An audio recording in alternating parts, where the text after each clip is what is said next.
It's a subject I hope to see in the educational system in Western schools one day, that people are told that the plate tectonics theory is incomplete and needs to be seen in a larger framework.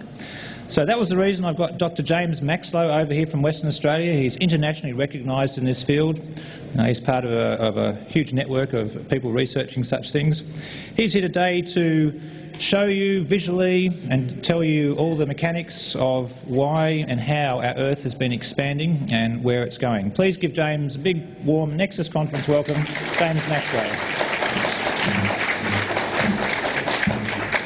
Thank you, Duncan, for that glowing introduction, and good morning, ladies and gentlemen.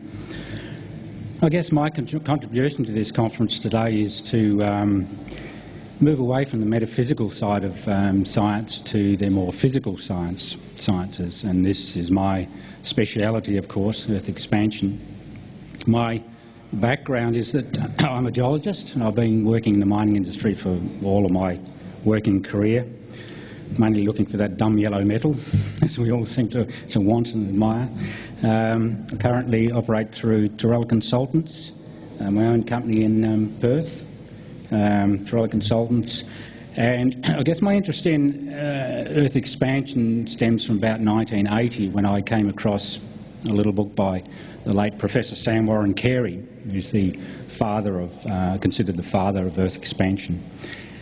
I later met him in Perth at a conference in University of WA in 1988, and then was so inspired that I commenced a master's research at Curtin University in Perth in the early 90s, and then moved on to a PhD study in the late 90s, culminating in this, what I'm about to show you today. It also culminates in a publication of my book, Terra Non Firma Earth, Plate Tectonics is a Myth. What I'll be going through today is to just give you a rundown on what evidence is there to suggest that the Earth is expanding. As Duncan alluded to, we're stereotyped into thinking that plate tectonics is the answer to all things global, and this is to the detriment of these alternative theories that have been around for quite some time, and also other theories as well as this one. And I guess that also leads us on to the ultimate question is what causes the Earth to expand, and unfortunately human nature decrees that we must understand the cause of things before we understand the physical side of things, or want to comprehend the physical side of things. I'm going to leave that question until right at the very end, and ask you just to simply dwell on not consider how these things happen, just look at the coincidences that of this reconstructions that I'll be showing you, and see how they fit in, and see if you agree with me that yes, the Earth is expanding. The concept of Earth expansion has been known about for in excess of 70 years now. Otto Hilgenberg from Germany was the first person to make small Earth models, and he recognised that if you take the area of each of the oceans away and just leave the continents, each of those continents can fit together like a spherical jigsaw puzzle at around about 55% of the present Earth radius. Being early 1930s, of course, both his ideas and his little book called The Expanding Earth were neglected, and unfortunately it lay dormant for quite some time. The next major contribution was Klaus Vogel from East Germany in 1979-1980. He again made a number of models, small Earth models, about to here on my model, somewhere in there, and this represents about, say, 200 million years of Earth history, about 4% of total Earth history.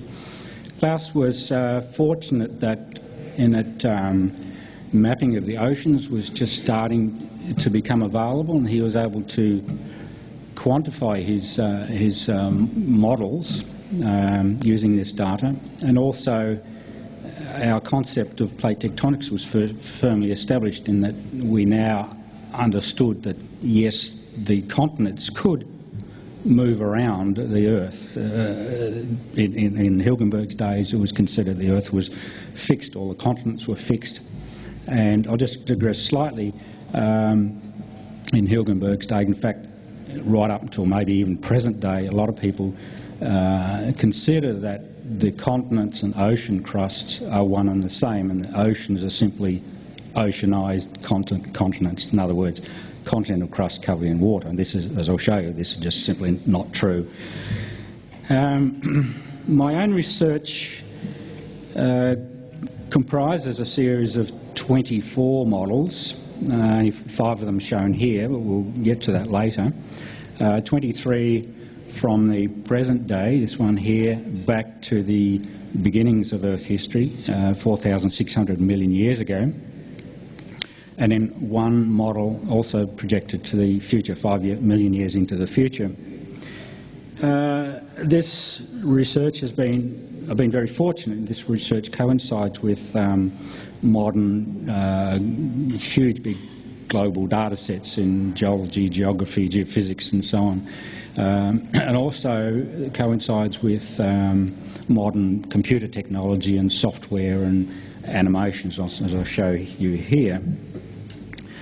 My own modelling represents 100% of Earth history, and this is the very first time that, modelling studies have been projected this far back for any concept. Plate tectonics, for instance, only goes back 20% of Earth history, and they struggle to get back to 20%. It's not convincing at all.